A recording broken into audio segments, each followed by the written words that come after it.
तृतीयसर्गः लङ्कादिदेवताविजयः। सलम्बशिखरे लम्बे लम्बतो यदसन्निभे सत्त्वमास्थाय मेधावी हनुमान् मारुतात्मजः। निशिलङ्कां महासत्त्वो विवेश कपिकुञ्जरः। रम्यकाननतोयाढ्यां पुरीं रावणपालितां शारदाम्बुधरप्रख्यैः भवनैरुपशोभितां सागरोपमनिर्घोषां सागरानिलसेवितां सुपुष्टबलसङ्घुष्टां यथैव विटपावतीं चारुतोरणनिर्यूहां पाण्डुरद्वारतोरणां भुजगाचरितां गुप्तां शुभां भोगवतीमिव तां सविद्युद्घणाकीर्णां ज्योतिर्मार्गनिषेवितां मन्दमारुतसञ्चारां यथेन्द्रस्यामरावतीं शातकुम्भेन महता प्राकारेणाभिसंवृतां किङ्किणीजालघोषाभिः पताकाभिरलङ्कृताम् आसाद्य सहसा हृष्टः प्राकारमभिपेदिवान् विस्मयाविष्टहृदयः पुरीमालोक्य सर्वतः जाम्बूनदमयैर्द्वारैः वैडूर्यकृतवेदिकैः वज्रस्फटिकमुक्ताभिः मणिकुट्टिमभूषितैः तप्तहाटकनिर्यूहैः राजतामलपाण्डुरैः वैडूर्यकृतसोपानैः स्फाटिकान्तरपांसुभिः चारुसञ्जवनोपेतैः खमिवोत्पतितैः शुभैः क्रौञ्चबर्हिणसङ्घुष्टैः राजहंसनिषेवितैः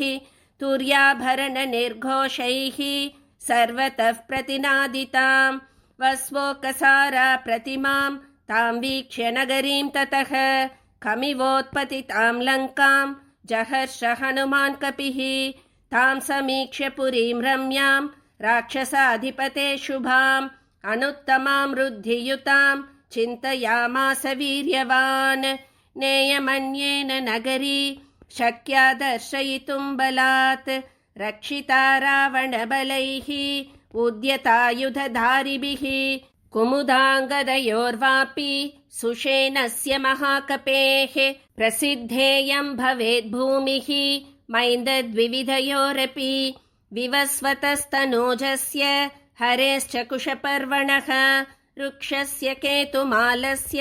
मम चैव गतिर्भवेत् समीक्ष्यतु महाबाहु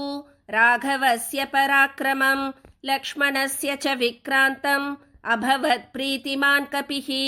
तां रत्नवसनोपेतां गोष्ठागारावतंसकां यन्त्रागारस्तनीं वृद्धां प्रमदामिव भूषितां तां नष्टतिमिरां दीपैः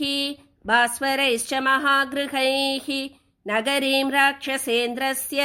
ददर्श स महाकपिः अथ सा हरिशार्दूलं प्रविशन्तं महाबलं नगरी स्वेन रूपेण ददर्श पवनात्मजं सातं हरिवरं दृष्ट्वा लङ्का रावणपालिता स्वयमेवोत्थिता तत्र विकृताननदर्शना पुरस्तात् कपिवर्यस्य वायुसूनोरतिष्ठत मुञ्चमाना महानादम् अब्रवीत् पवनात्मजं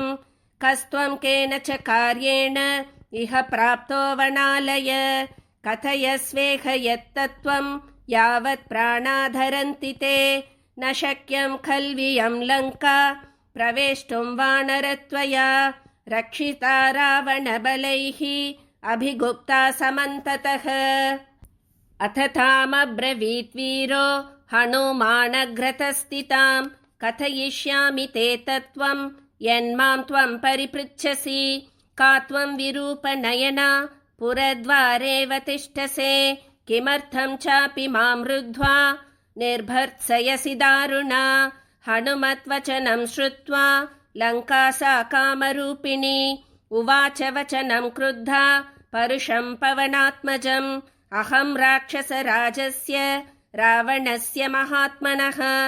आज्ञाप्रतीक्षा दुर्धर्षा रक्षामि नगरीमिमां न शक्या मामवज्ञाय प्रवेष्टुं नगरी त्वया अद्य प्राणैः परित्यक्तः स्वप्स्यसे निहतो मया अहं हि नगरी लङ्का स्वयमेव प्लवङ्गम सर्वतः परिरक्ष्यामि ह्येतत्ते कथितं मया लङ्काया वचनं श्रुत्वा हनुमान् मारुतात्मजः यत्नवान् स हरिश्रेष्ठः स्थितः शैल इवापरः सतां स्त्रीरूपविकृतां दृष्ट्वा वानरपुङ्गवः आबभाषेत मेधावी सत्त्ववान् प्लवगर्षभः द्रक्ष्यामि नगरीं लङ्कां साटप्राकारतोरणाम् इत्यर्थमिह सम्प्राप्तः परं कौतूहलं हि मे वनान्युपवनानीह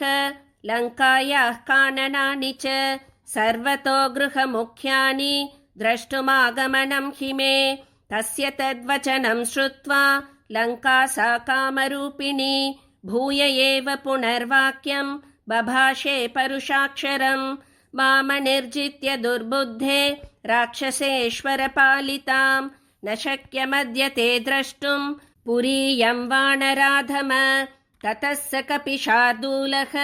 तामुवाच निशाचरीं दृष्ट्वा पुरीमिमां भद्रे पुनर्यास्ये यथा गतं ततः कृत्वा महानादं सा वै लङ्का भयावहं तलेन वानरश्रेष्ठं ताडयामास वेगिता ततः स कपिशार्दूलो लङ्काया ताडितो भृशं ननादसु महानादं वीर्यवान् पवनात्मजः ततः संवर्तयामास वामहस्तस्य सोऽङ्गुलीः मुष्टिनाभिजगानैनां हनुमान् क्रोधमूर्छितः स्त्रीचेति मन्यमानेन नातिक्रोधः स्वयं कृतः सा तु तेन प्रहारेण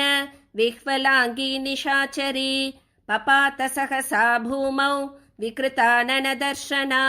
ततस्तु हनुमान् प्राज्ञः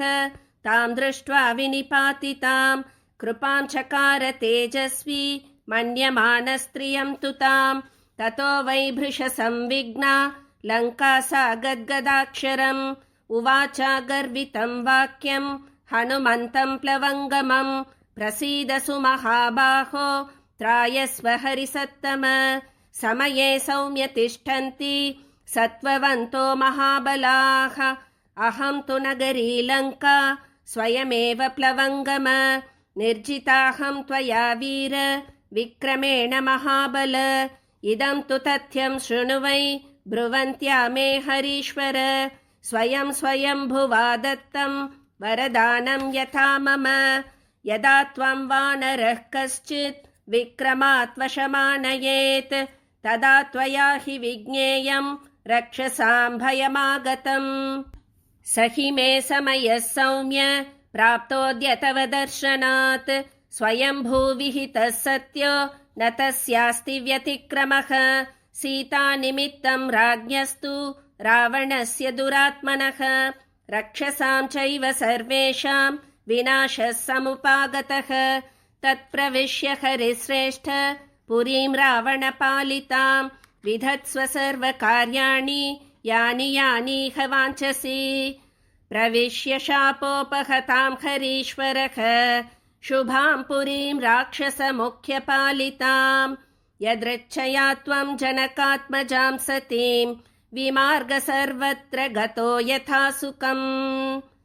इत्यार्षे श्रीमद् रामायणे वाल्मीकीये आदिकाव्ये सुन्दरकाण्डे तृतीयः सर्गः।